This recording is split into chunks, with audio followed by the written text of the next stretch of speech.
જય જિનેન્દ્ર મિત્રો, welcome back to our channel મારું મોટા સુરકા. આજે શીતલનાથ દાદાનો કેવળ જ્ઞાન કલ્યાણક છે અને સોનામાં સુગંધ ભળે અમે લોકો આજે મોટા સુરકામાં છે, તો તમને એમના દર્શન કરાવું.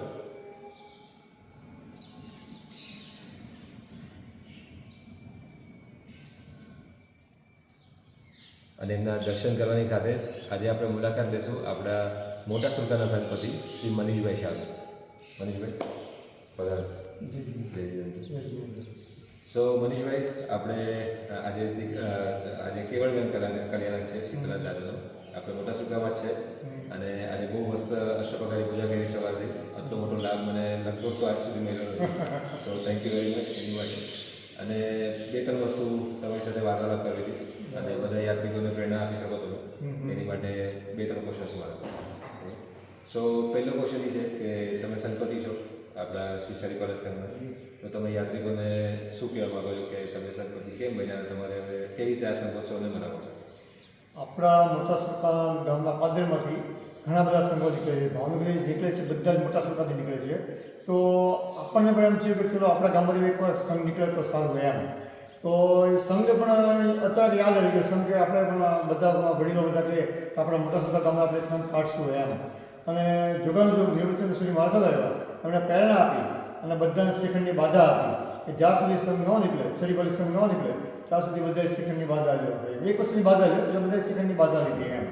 અને ત્યાર પછી બધાએ નક્કી કર્યું કે વહેલા વહેલી તકે આપણે સંઘની છરીવાળી સંઘ કાઢીએ એમ. અને ગયા વર્ષે આ બધી સાલગીરી ચર્ચા ચાલતી, મિટિંગ ચાલતી હતી, એમાં જોગાનુજોગ નક્કી કર્યું કે ચલો આપણે આવતા વર્ષે સંઘ કાઢવો છે એમ.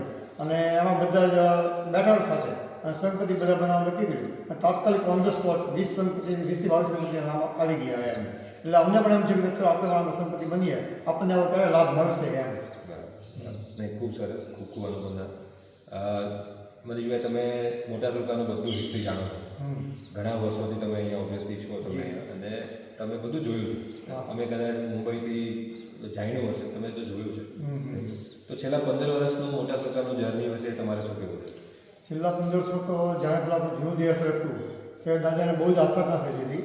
ત્યારે મેં પોતે કીધું કે ભાઈ આ તો તમે પ્રતિમાજી બીજે પધરાવો, ત્યાં તો દેશરનો જીર્ણોદ્ધાર કરવા એમ. તો સંઘે નક્કી કર્યું, વિનંતી કે મેં કરી એટલે વિનંતીને માન કે આપણે પધરાવતો જ આપણે આપણો જે છે આપણે એનો જીર્ણોદ્ધાર કરીએ એમ.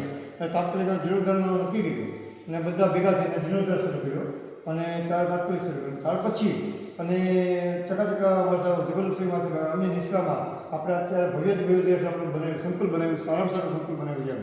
અને હજી અત્યારે આપણે સારામાં સારું સંકુલ બનાવીએ એ અમારી ઈચ્છા છે. ખૂબ જ સરસ. અને મનીષભાઈ, લાસ્ટ ક્વેશ્ચન. 3 વર્ષમાં 100મી ધજા આવી રહી છે, તો મોટા સુરકા ગામમાં શું તૈયારી ચાલી રહી છે? સ્વામી ધજાની સાલગીરી હિસાબે મોટા સુરકા ગામના લોકો પણ બહુ ઉત્સાહી છે એમ. તો આપણે તો એટલું બધું ઉત્સાહી રહેવું જ જોઈએ એમ. આપણો આ સાલગીરીનો પ્રસંગ પતે અને છરીવાળી સંઘનો પ્રસંગ પતે તરત જ આપણે બધાએ આવતી સ્વામી ધજાની તૈયારીમાં લાગી જવાનું છે એમ. નાના મોટા વડીલો બધાએ, સાઉથવાળા બધા, બોમ્બેવાળા, સુરતવાળા બધાએ હવે આવતી પેઢીને બધા તૈયાર કરીને આમાં આગળ પડતા બધાને કરવા પડશે એમ. તો આપણે સારામાં સારી રીતે સ્વામી ધજાની સાલગીરી ઉજવી શકશું. એટલે આખા ભાવનગર જિલ્લામાં થઈ શકે કે ના મોટા સુરકા ગામનું કંઈક છે કરીએ એમ. અને આપણું નામ થવું જ જોઈએ મોટા સુરકા ગામનું એમ. સરસ. સો આપણે મનીષભાઈને સાંભળ્યા, બહુ મસ્ત પ્રેરણા આપી. 100મી ધજાની તૈયારી આપણે ઇમિડિયેટલી ચાલુ કરવાની છે અને આપણે મળતા રહીશું. આજ માટે આટલું જ. I will be back soon tomorrow with more on Shri Shari college. Stay tuned. Jai Hind.